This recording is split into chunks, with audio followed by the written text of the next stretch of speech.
Hi, I'm Kevin, And I'm Amanda. and we are serving up. All that jam.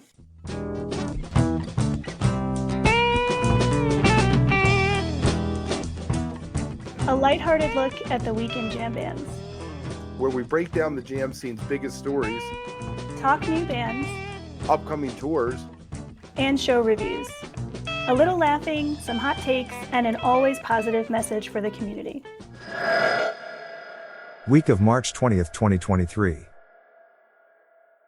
Welcome back. And the March winds are picking up, and we're looking forward to festival season and spring tours.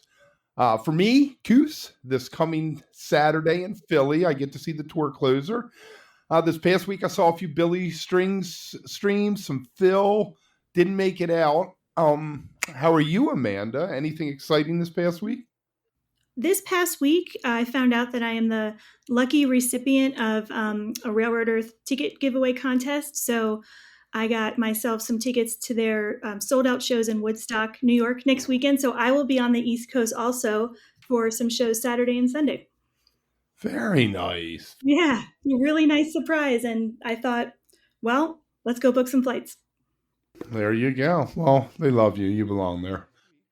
So this week we have more from our interview with RJB from Osiris Media. We have a little audience participation about food. Of course, our top 3 stories of the week. But before we jump into that, Amanda, I was reading lots of stuff about Chuck from Lotus and his son. What do you know about that situation?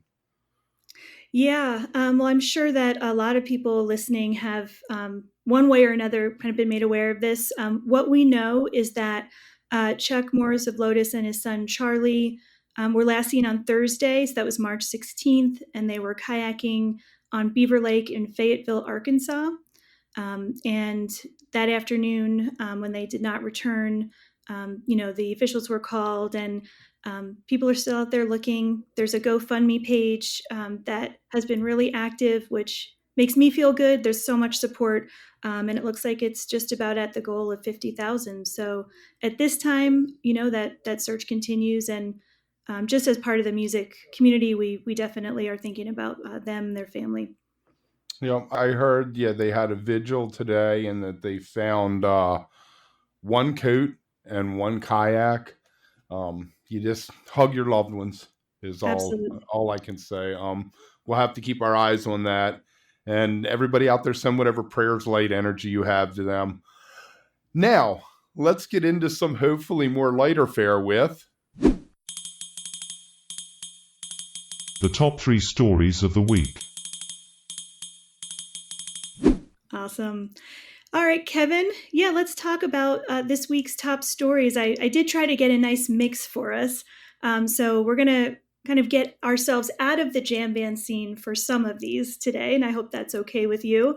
I came across something that I don't know, it was such an odd story, Kevin. So Def Leppard, they're still touring. I'm sure you know that. I didn't actually realize that. Their drummer, Rick Allen, 59 years old, had an altercation in Fort Lauderdale this past weekend. Now, we know, he's been in the music scene forever, right? But it was kind of a crazy situation. He was hanging outside of a really nice hotel, having a smoke, I think, after a performance at the Hard Rock Hotel and Casino, and somebody just came up and laid into him. And so he called 911. He's pressing charges. They got the guy. But I just was trying to picture this, and he's okay. What a scene that must have been. No one knows why this happened. Maybe we'll find out. But that just really seemed so bizarre to me, caught my attention.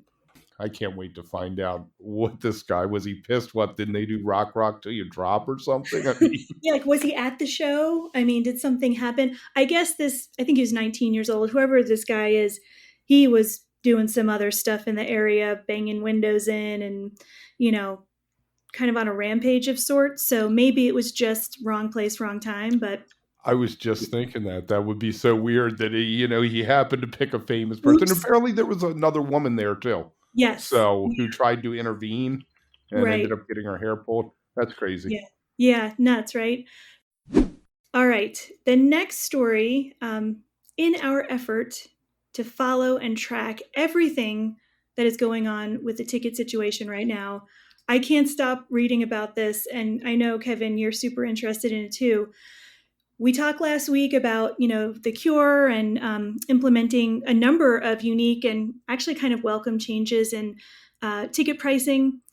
But of course, like anything, right, when you're going to try to go up against these massive companies, things are going to happen. So what ended up happening to some people who were buying some of the lower priced tickets, the fees were more than their $20 ticket. So that was happening because I think $20 was the bottom level, right? The Lawn lowest. seats. Right. Yeah. And the fees, and actually it's been posted online, pictures of the receipts, the fees were something like $21.95. So of course, people, their reaction is going to be, come on, you're talking all this talk about fees. Obviously the band didn't really know, or maybe wasn't aware if that was going to happen or not, but somehow they convinced Ticketmaster to issue refunds, either $10 per ticket or $5, just depending on what the account was and what purchase was made. I've never heard of that before. The fascinating thing for me out of what Robert Smith tweeted about that is that Ticketmaster admitted that the fees were too high. This is all going to come to bite them in the ass so hard when it gets court cases start popping up. And all I can say is, who knew that Robert Smith was the hero we needed in 2023? I'm telling you, I'm all for it. And now I'm looking forward to seeing where this goes. Whereas I feel like for the longest time, I would see these headlines or see these stories come up and just kind of have to force myself to read it, figuring same old, same old.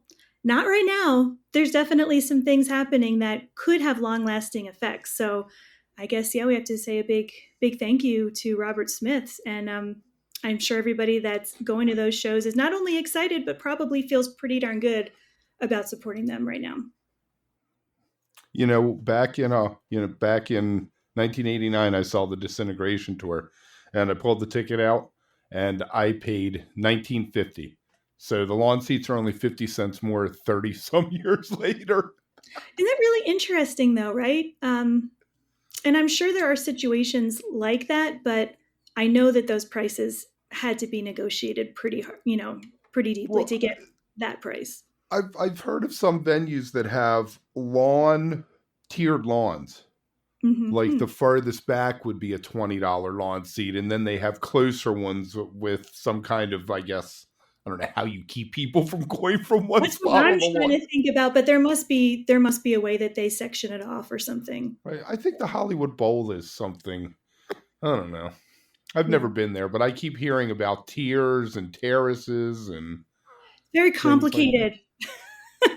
I can't handle it, the complication. And I won't get into it now, but at some point, Kevin, I've got to tell you the story of when I worked an Ozfest show back in the 90s, and there was an issue with the people on the lawn. They managed to get right up to the stage. That was at the Garden State Arts Center. So nice. The tiered lawn situation would not have worked in that exact scenario. That's what I was. My kind of people there. Oh yeah, no, they made it. They made it way up front.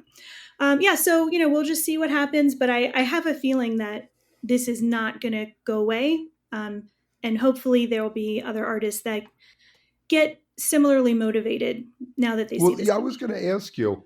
Okay, so it's all come out now that Fish knows this, Goose knows this, Billy Strings knows this. All these icons of our scene that we look to as trying to be fair with us about going to see them. Now it comes out, they get the cuts of the platinum, which we've talked about before and all that. Are they forced now to do something? It seems to me that if they don't at least, even for optics, make some kind of public overture to try to do something, I think that would be a bad reflection, especially for our scene. Not saying anything against any other music community, but just the way that we all want to think about the bands that we love, right? The relationships that we kind of develop with them and each other. I don't think it would go over well if nothing happens. Right. And the boss knew. He knew. And allowed it to go on. So, is there anything more Jersey than that? All right. I don't think so. I think that is the epitome. I can't even get mad at it because I'm just like, yeah, okay, you know. So, Kevin, the last story tonight, I really wanted to provide something that was a little bit lighthearted and fun.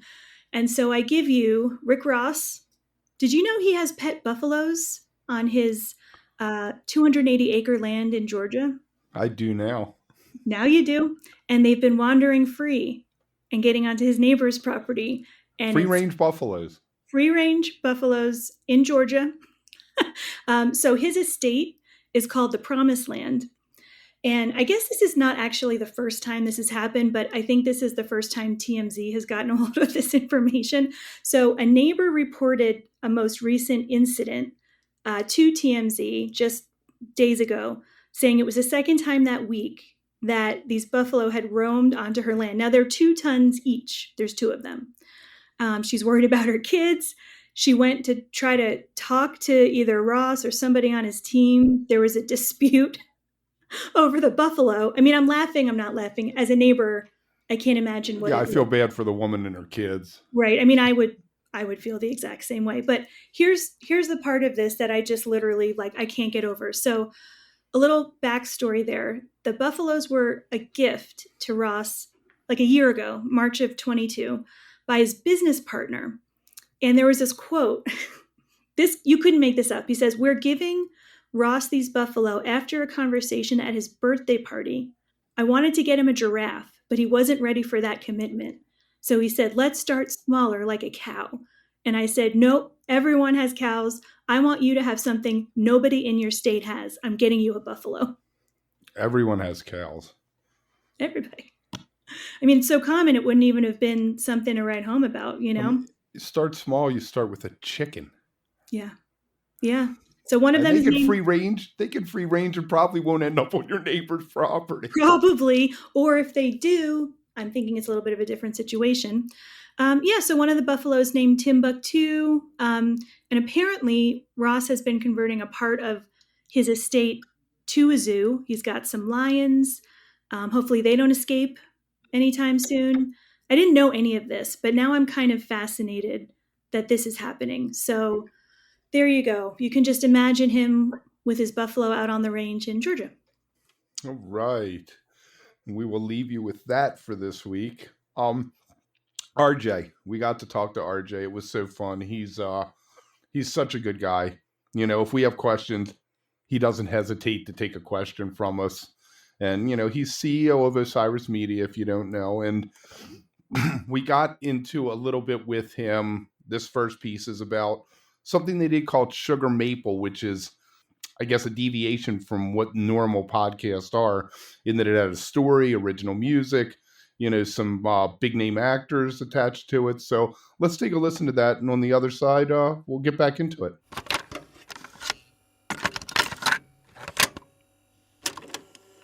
A podcast normally people think of as talking heads. You've tried to really branch out from that format with things like Sugar Maple. What do you see as the challenges in those types of properties? Oh man, depends how much time do you have. I mean, there's so many challenges. I think the main thing from a business perspective, which may sound obvious, is that there's no real proven revenue stream on new projects like that. So, you know, we know that if we do fish podcasts, Undermine, HF Pod, and some of our like Grateful Dead and other jam related content, that it'll we can get sponsorship and we can get people to sign on to support it for a year or 6 months or whatever that looks like.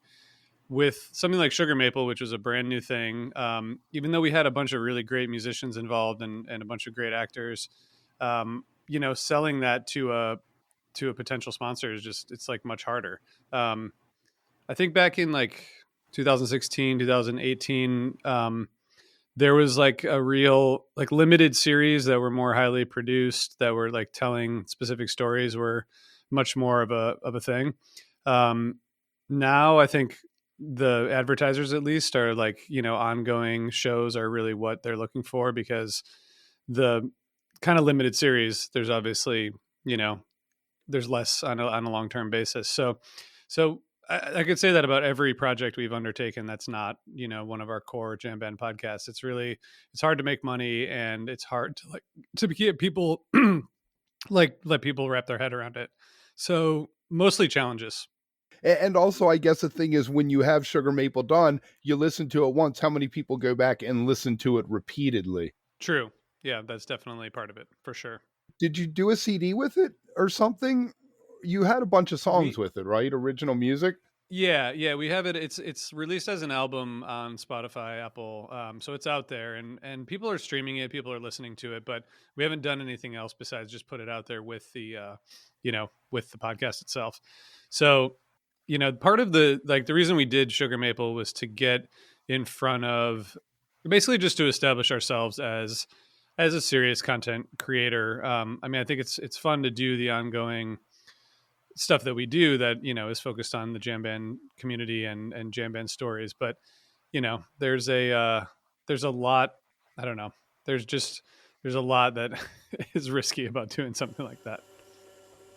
Kevin, I don't know if you've listened to it, but that entire Sugar Maple series, which is fiction, is so good, and it is so different. I mean, it traces the journey of this guitar, multiple owners, the music that they make with this guitar. I definitely would recommend that. Everything is available, right there from Osiris to listen to. I think there's maybe 10 or so episodes in that particular series. So really cool. It's a great idea. But my thing is, I listen to it and I want to see it. It's very tough for me to go back to radio. Well, what I like to think of as radio soap opera teleplays basically is the kind of thing it was. And I feel like I want to watch it. Like, it would be great if they could turn that into an Amazon show. Oh, that's cool. Yeah, that one actually would lend itself very well to any kind of like live action show or something like that.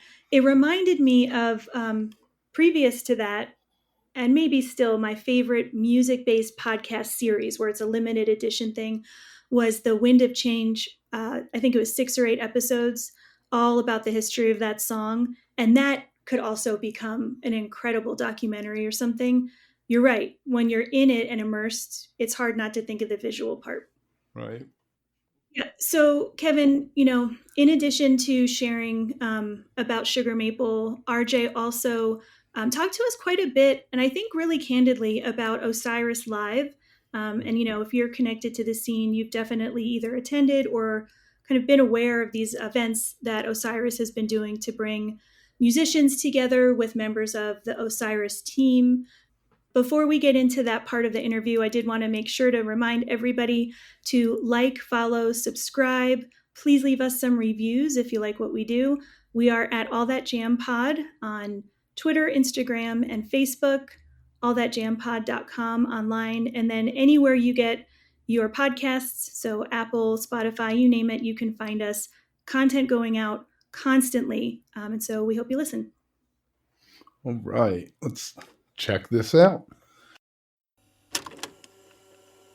I'm curious how the live experiences you all do factor into that. Is that something that you would consider, I guess, part of that revenue stream? They seem really successful.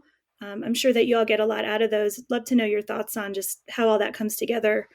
Yeah, thanks, and I'm glad you think so. Yeah, I mean, I think it's interesting. Like, I go to Fish shows or any shows I go to, a lot of people come up to me and just say, like, thanks so much, you guys must be killing it, and like, it's great. I have a lot of fun, and we have a lot of fun. The events are, I think we broke even last year on our events, which is great for doing like 10 or so of them. So that in that sense, it's great. I think people come up to me after the shows and are like, this format, because it's typically a combination of conversation and music. So I think people really like that format, and it's pretty unique. It's something that not a lot of people are doing. So that's super fun, but that's sort of a separate thing, because it's not really part of the programming, just because we have to create each of those from scratch, and we have to figure out in each city, like, who is the right potential sponsor for that city, who are the musicians. So I really love doing them because they're fun and people love them, but definitely like a lot more of a it's a lot more of an undertaking, than just continuing. Like the Helping Friendly podcast is like the easiest thing we do because we just show up once a week and we bullshit about fish, and it's like it's pretty easy. Everything else is much more complicated. But I do think that we're going to do more events this year, and we're going to try to do them in a bunch of different cities. So I do think it's going to get they're going to get bigger and easier to do. But at this point, it's like every event is like a brand new business undertaking. Oh, sure. I mean, know? all those logistics, you got riders, contracts, goodness knows what. And then the venue itself is probably something. I really enjoyed the Taper's Choice one. I thought it was fantastic. It was well done. I guess my only thing was, is it difficult when you do it that you have to set up on the stage where the band is playing? I felt like Brian and JM were pushed, way to the front of the stage when they were doing it. Yeah, that's hard. I mean, doing it on the stage is hard. And that one, like they were all the artists were all like around their instruments, so it wasn't like a sitting around like having a conversation. It was like the way you did the Aggie was right. You had all the chairs on the stage. Yeah, and everyone was like, it was a little bit more like a round table sort of thing. Yeah, but that one was awesome. I mean, we did 10 or so last year, and 3 of them sold out, including that one. That was probably the most successful, just because people really wanted to see and hear from those guys. So, yeah, they're really fun. I mean, we've mixed it up a little bit. Like we did one with Eggy on the 29th at the Relic Studios, which was just us, talking about fish and then interviewing Eggy, and then they played. But the ones that are the hardest to put together, but maybe the most fun, are where we have like 4 different guest musicians. We did it in July and at Ardmore here in Philly, where we had Tom Hamilton and Chris Forsyth and Daniel Donato, and we interviewed each of them for like 20 minutes, and then they would play with the house band, and at the very end everyone played together. So a lot of logistics and like run of show is sort of complicated, but really, really fun. Yeah, there's a lot of possibility there. You asked him a great question about those events. They just had one with Goose, or some of the guys from Goose. What is that band name? Oh, Arebelo. Arebelo. I always want to call them Oberlo, so I don't want to do that on air. Just the Aggie one was fantastic. I saw the Taper's Choice one. I mean, it's an interesting concept. I just don't know how big of a crowd you get with not having like full shows, to get people to go and listen to talk. It's a special audience. I was going to say, it definitely is a more niche type of event, and there are always going to be people who are interested. It also depends on who they've got. I've seen some really great kind of collaborative live shows they've done where they bring in, a couple different artists. The one with Riley Walker, actually from Milwaukee last summer, which was right before Taper's Choice, was also excellent. And that one is available to listen to and stream from the Osiris website. All right. So the rest of this week, we have our shorts coming up, and we're just going to run through them real quick and give you a peek of what happens next Monday. Tuesday, we have Gorilla Toss about playing before Dead and Company of Fish at Bethel. Wednesday, we have Richie Fury from Poco and Buffalo Springfield talking about his latest LP in the country. Thursday, we're going to have Alan Evans with a little bit of him talking about playing with MMW and some of his observations about them and crowds, which is really funny. Friday, George Porter, he's filming a documentary. So if you're down at Jazz Fest, you should go see him, and maybe you end up in the documentary. And then on Saturday, we're going to preview our 4-3 interview, which is going to be with Scott Sherrard from Little Feet. And next Monday, Rich Grossman from the Lizards Fish Tribute. And all that ties into the last thing we're going to listen to RJ talking about, why jam bands make great material for podcasts. So let's check that out.